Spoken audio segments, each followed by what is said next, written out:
Well, to talk a bit more about Macron's trip to Berlin, I'm joined in the studio by Famke Krumbmüller. She's the head of political intelligence at the political risk consultancy OpenCitiz. Thank you for being with us on France 24 tonight. Now, Emmanuel Macron, newly elected, ebullient, full of energy, wants to reform the EU. There he is in Berlin today.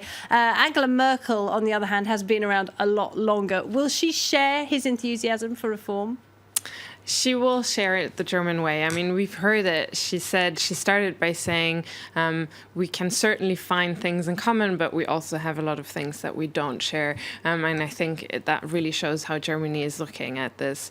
She's obviously facing her own re-election, I think, at this stage in September.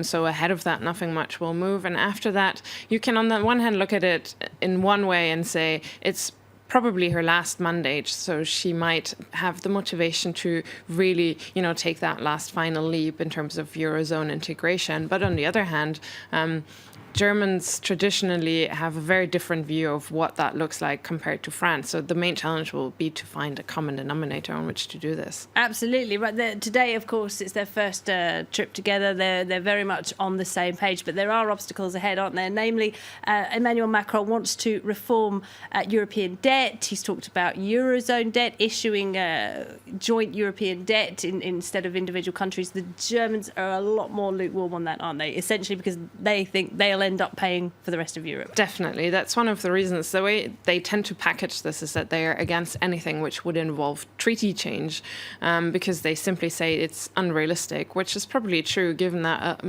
a lot of countries would have to do referenda, which they, would have to win. So that's definitely a German issue. But beyond that, as you mentioned, anything which involves German payment or perceived German payment by the German electorate is very difficult for Germany. And what's also interesting is that you do have a difference within the German current governing coalition of Merkel's party, who's much more lukewarm on these issues compared to her coalition partner, the Social Democrats, who are a bit more open to this. So could get interesting. Yes, it's a tricky time for her, isn't she? As you say, she has got one eye on re-election, and Emmanuel Macron saying quite clearly today, and he's not afraid of treaty reform, and he will go ahead with that.